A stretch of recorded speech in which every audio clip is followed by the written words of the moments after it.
Ambadala police ହାତରେ 4 ଡକାୟତ ଦଳ। ସେମାନଙ୍କଠାରୁ ଗୋଟିଏ କାର ସହ ଦେଶୀ ପିସ୍ତଲ, 2 କାତି ଏବଂ ଗୋଟିଏ ହକି ଷ୍ଟିକ୍ ଜବତ। ରାୟଗଡ଼ା ଜିଲ୍ଲା ଅମ୍ବାଦଳା ପୋଲିସକୁ ମିଳିଛି ବଡ଼ ସଫଳତା। ବୁଧବାର 4 ଡକାୟତକୁ କୋର୍ଟ ଫରୱାର୍ଡ କରିଥିଲା ବେଳେ ଆଜି ଗୁରୁବାର ସକାଳ 10ଟା ସମୟରେ ପୋଲିସ ଏନେଇ ସୂଚନା ଦେଇଛି। ସୂଚନା ଅନୁସାରେ ପୋଲିସର ନାଇଟ୍ ପାଟ୍ରୋଲିଂ କରିବା ସମୟରେ ଗୋଟିଏ କାରରେ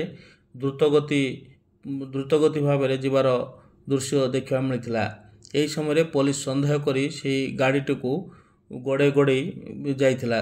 କିଛି ସମୟ ରାସ୍ତାକୁ ଗଲା ପରେ ସେ କାରର ଡ୍ରାଇଭରଟି ଗାଡ଼ି ରଖିକି ସେ ଫେରାର ହୋଇଗଲା ଏବଂ ଏହି ସମୟରେ କାରରେ ବସିଥିବା 4 ଜଣ ଡକାୟତକୁ ପୋଲିସ କାବୁ କରିଥିଲା। ସେମାନଙ୍କଠାରୁ 2ଟି ମାରଣାସ୍ତ୍ର, ଗୋଟିଏ ଦେଶୀ ବନ୍ଧୁକ ଏବଂ ଗୋଟିଏ ହକି ଷ୍ଟିକ୍ ସହ 5 ମୋବାଇଲ ଜବତ କରାଯାଇଥିବା ପୋଲିସ ଆଜି ସୂଚନା ଦେଇଛି। ସେମାନଙ୍କୁ ବୁଧବାର କୋର୍ଟ ଫରୱାର୍ଡ କରାଯାଇଥିବା ମଧ୍ୟ ପୋଲିସ କହିଛି।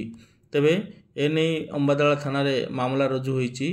ସେମାନଙ୍କ କୋର୍ଟ ଫରୱାର୍ଡ କରାଯାଇଥିଲା ବେଳେ କେସର ଅଧିକ ତଦନ୍ତ ଜାରି ରହିଥିବା ପୋଲିସ ସୂଚନା ଦେଇଛି। ତେବେ ଏହି ଗ୍ୟାଙ୍ଗ ଦଳ 2 ଜଣ କଳାହାଣ୍ଡିର ବିକ୍ରମ ମାଝୀ ଏବଂ ରାଧାକାନ୍ତ ଭୋଇ ହୋଇଥିଲା ବେଳେ ଅମ୍ବାଦଳା ଥାନା ଅଞ୍ଚଳର ଅନିଲ ବାଗ ଏବଂ ବଳଭଦ୍ର ବୋଲି ପୋଲିସ ସୂଚନା ଦେଇଛି। ତେବେ ଏମାନଙ୍କୁ କୋର୍ଟ ଫରୱାର୍ଡ କରାଯାଇଛି ଏବଂ ପୋଲିସ ଅଧିକ ତଦନ୍ତ କରୁଥିବା ଅମ୍ବାଦଳା ପୋଲିସ ସୂଚନା ଦେଇଛନ୍ତି।